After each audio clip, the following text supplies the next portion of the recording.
அனைவருக்கும் அன்பான வணக்கம். இன்றைய நாளும் ஒரு குட்டி கதையோடு உங்களை சந்தித்திருக்கின்றேன். ஒரு அப்பா, அவர் ஒரு நீதிபதி. தனது வீட்டிலிருந்து அவசரமாக வழக்கொன்றை விசாரிப்பதற்காக அவர் புறப்பட்டுக் கொண்டிருக்கும்போது, சின்ன மகன் சத்தம் போட்டு கத்தி இருக்கின்றார். அக்கா எனது பொம்மையை தா தா தா என்று சொல்லி. உடனே அவர் மகளை கடிந்து கொண்டாராம் அக்காவை. பொம்மையை கொடு, சின்னவன் தானே அவன், கேட்டால் கொடுக்க மாட்டாயா என்று கடிந்ததும் அந்த அக்கா சொன்னாராம், அந்த பொம்மை உடைந்திருக்கிறது அப்பா. எனவே உடைந்த பொம்மையை தம்பியின் கையில் கொடுத்தால் அவன் கையை அது கிழித்துவிடும், அதனால் தான் கொடுக்கவில்லை. அதை சரி செய்து விட்டு கொடுப்போம் என்று நினைத்திருந்தேன். சரி, இப்போது நீங்கள் ஒரு வழக்கை விசாரிக்க செல்கின்றீர்கள். அந்த வழக்கையாவது சரியாக விசாரித்து நீதியை சொல்லுங்கள் என்று சொன்னால், தெரியாமல் நீங்கள் செய்த ஒரு விடயம், பாருங்கள், நான் தவறாக ஏதோ நடந்து கொண்டது போல நீங்கள் சத்தம் போட்டீர்கள், என்னை கடிந்து கொண்டீர்கள்.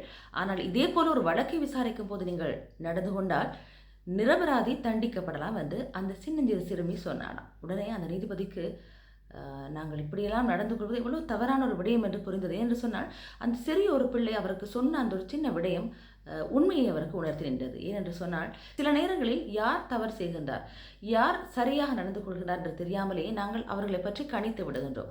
அந்த நீதிபதியும் அப்படித்தான். அந்த சின்னஞ்சிறு சிறுமி, அவரது மகள் அவருக்கு ஒரு பாடத்தை கற்றுக் கொடுத்தாள் அன்றைய நாள்.